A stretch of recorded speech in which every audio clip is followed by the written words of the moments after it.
यानंतर बघूयात झटपट बातम्या. झटपट बातम्या प्रस्तुत करतात सी प्लॅडीन, इंडियाज नंबर 1 अँटीसेप्टिक, तुमचा फास्ट एड एक्सपर्ट. कुणबी प्रमाणपत्रासाठी जरांगे पाटील पुन्हा आक्रमक झाल्यानं लक्ष्मण हाकेंनी टीका केलेली आहे. प्रसाद लाड जरांगेंचे मास्टरमाइंड असल्याची टीका लक्ष्मण हाकेंनी केली आहे. जरांगेंच्या आंदोलनाला प्रसाद लाड यांनी पैसा पुरवल्याचा आरोपही लक्ष्मण हाके यांच्याकडून करण्यात आलाय.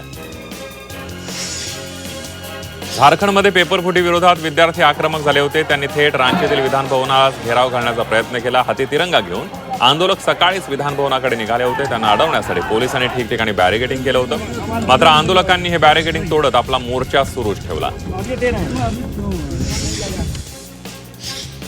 संयुक्त किसान मोर्चानं आज देशव्यापी आंदोलनाची हाक दिली आहे. शेतकरी आणि कामगार युनियन देशभरात जेलभरो आंदोलन आज करण्यात आलं. देशभरातील शेतकऱ्यांनी ठिकठिकाणी हे आंदोलन केलं. हमी भावासह विविध मागण्यांसाठी शेतकरी आक्रमक झाले. देशभरात विमानांमध्ये तांत्रिक दोष आढळल्याच्या घटनांमध्ये वाढ झालेली आहे. मागील वर्षभरात अशा 881 प्रकरणांची नोंद झाली आहे. 2024 मध्ये ही संख्या 692 होती. DGCAच्या आकडेवारीनुसार ही माहिती समोर आलेली आहे. यासह सुरक्षा उल्लंघनांचा कारवाईत सुद्धा मोठ्या प्रमाणावर वाढ झाली आहे. आखाती देशातील युद्धजन्य परिस्थितीमुळे FMCG कंपन्या सप्टेंबर तिमाहीमध्ये उत्पादनांच्या माहिती वाढवण्याच्या तयारीत आहेत. सरासरी 2 ते 5% दरवाढ होण्याची शक्यता आहे. तर ब्रिटानिया कंपनीनं बिस्किटांच्या पाकिटांचं वजन घटवण्याचा निर्णय घेतलेला आहे. मुंबई हायकोर्टाचे प्रभारी मुख्य न्यायमूर्ती रवींद्र घुगे यांची पदोन्नतीवर कोलकाता हायकोर्टाचे मुख्य न्यायमूर्ती म्हणून नियुक्ती करण्याची शिफारस सुप्रीम कोर्टाच्या न्यायवृंदानं केंद्र सरकारकडे केलेली आहे. शिव रेल्वे उड्डाण पुलाच्या पुनर्बांधणीला वेग आलेला आहे. 500 टन वजनाच्या 2 स्टील तुळ्या 6 तासांमध्ये बसवण्यात आलेल्या आहे. पुलाचं काम पूर्ण झाल्यानंतर परिसरातील वाहतूक कोंडी कमी होण्यास मदत होणार आहे. पनवेल कर्जत नव्या उपनगरी रेल्वे मार्गिकेचं काम पूर्णत्वाच्या मार्गावर आहे. 29.6 किलोमीटरच्या मार्गावर 5 स्थानकं उभारण्यात आलेली आहेत. नवी मार्गिका सुरू झाल्यानंतर पनवेल कर्जत प्रवासाचा वेळ 1.5 तासांवरून 40 मिनिटांवर येणार आहे. पश्चिम रेल्वेवरील बोरिवली विरार दरम्यानच्या 5व्या-6व्या मार्गिकेच्या कामाला वेग आलेला आहे. भाईंदरमध्ये 1.81 हेक्टर जमीन ताब्यात घेण्यात आली आहे. मार्गिका पूर्ण झाल्यानंतर लोकल आणि एक्सप्रेससाठी स्वतंत्र मार्ग उपलब्ध होणार आहे.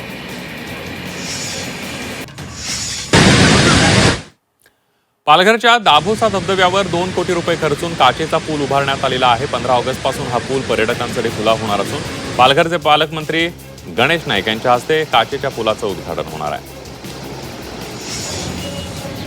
भिवंडी दुर्घटनेनंतर पालघर नगर परिषद अलर्ट झाली असून धोकादायक इमारतींवर कारवाई सुरू केलेली आहे. रेल्वे स्थानक परिसरातील अतिधोकादायक इमारतींचं पाडकाम सुरू आहे. शहरातील 109 इमारतींना नोटिसा बजावण्यात आल्या.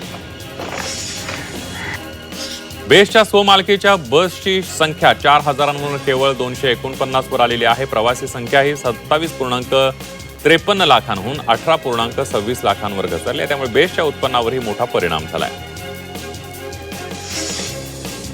राज्यात वाहनांसाठी चार्जिंग स्थानक वाढवण्याचा वेग आलेला आहे पाहायला मिळतंय. STनं 45 ठिकाणी 285 चार्जेस उभारलेले असून आणखी 100 ठिकाणी स्थानके उभारण्याचं नियोजन आहे. बेस्टच्या चार्जिंग सुविधेतून 2025-26 मध्ये 8.45 कोटींचा महसूल मिळालाय. स्वातंत्र्य दिनाच्या पार्श्वभूमीवर भाजपकडून तिरंगा रॅलीचं आयोजन करण्यात आलेलं आहे. मुख्यमंत्री फडणवीसांच्या उपस्थितीमध्ये मुंबईतील वरळीतून ही तिरंगा रॅली काढण्यात येणार आहे. तिरंगा रॅली काढण्यात आली. भाजप प्रदेशाध्यक्ष रवींद्र चव्हाण, मुंबई अध्यक्ष अमित साटम, महापौर रितू तावडे यांच्यासह हजारो मुंबईकर या रॅलीमध्ये सहभागी झाल्याचं पाहायला मिळालं. विक्रोळी भांडूप दरम्यान पूर्व द्रुतगती महामार्गावर दररोज तीव्र वाहतूक कोंडी होतीये. मेट्रोचं बांधकाम आणि उड्डाण पुलांमुळे सारख्या वाहनांच्या लांबच लांब रांगा लागत असून अवघे 1.5 किलोमीटर अंतर पार करण्यासाठी अर्धा तास लागतोय. ठाणे बस डेपो परिसरामध्ये खड्ड्यांचं साम्राज्य पसरलंय. त्यामुळे प्रवाशांना नाहक त्रास करावा लागतोय. वाडा वसई विरार नालासोपारा इथं जाणाऱ्या बस थांब्या ठिकाणांवर सुद्धा झाडं कोसळल्यानं स्थानकांचं छत हरपलंय. 13 ते 20 ऑगस्ट दरम्यान मध्य महाराष्ट्र आणि विदर्भातील काही भागांमध्ये वादळी पावसाची शक्यता हवामान खात्यानं व्यक्त केली आहे. हजारो किलोमीटर दूर असणाऱ्या प्रशांत महासागरामध्ये एल निनो स्थितीमुळे हवामानात बदल होत असतानाच भारतामध्ये सध्या 2 कमी दाबाच्या क्षेत्रांमुळे मान्सूनला पुन्हा एकदा बळ मिळेल असा अंदाज व्यक्त करण्यात आला.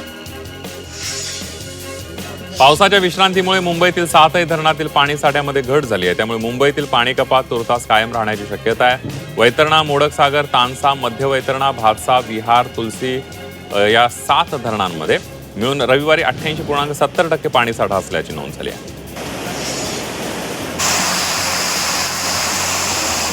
ठाणे जिल्ह्याची तहान भागवणारं बारवी धरण पूर्ण क्षमतेनं भरल्यानं पहाटेपासून 11 दरवाजातून 2,500 क्युसेक वेगानं पाण्याचा विसर्ग सुरू झालाय.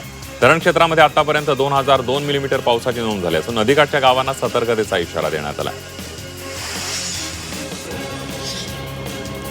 कल्याण पश्चिम परिसरामध्ये पिसाळलेल्या कुत्र्यानं 100हून अधिक नागरिकांना चावा घेतल्याची घटना घडली. यामध्ये एका 11 वर्षीय मुलीची प्रकृती चिंताजनक आहे. कुत्र्याचा शोध घेण्यासाठी पालिका कर्मचारी आणि पोलिसांचं पथक परिसरात दाखल झालं असून नागरिकांनी सतर्क राहण्याचं आवाहन केलंय. राज्यात दूध भेसळ करणाऱ्या टोळीचा पुणे ग्रामीण पोलिसांनी पर्दाफाश केला. या प्रकरणामध्ये आणखी 10 जणांना अटक करण्यात आली. त्यामुळे आता अटकेचा आकडा 24 वर पोहोचला. 4 जुलैला राज्यातील 5 जिल्ह्यांमध्ये एकाच वेळी छापा टाकून या टोळीचा पर्दाफाश करण्यात आलाय. परभणीमध्ये आरोग्य विभागाच्या नियोजन शून्य कारभारामुळे गर्भवती महिलेचा मृत्यू झालाय. 7 वेळा कॉल करूनही रुग्णवाहिका 2 तास उशिरा पोहोचली. पतीच्या तक्रारीनंतर रुग्णवाहिका चालक, त्यावरील डॉक्टर आणि स्त्री रुग्णालयातील डॉक्टर अशा 5 जणांवर गुन्हा दाखल करण्यात आला.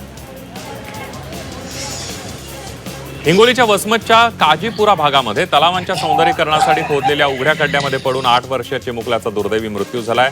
सुरक्षेची कोणतीही उपाययोजना किंवा सूचना फलक नसल्यानं नगरपालिका आणि कंत्राटदाराच्या निष्काळजीपणावर नातेवाईकांनी संताप व्यक्त केलाय.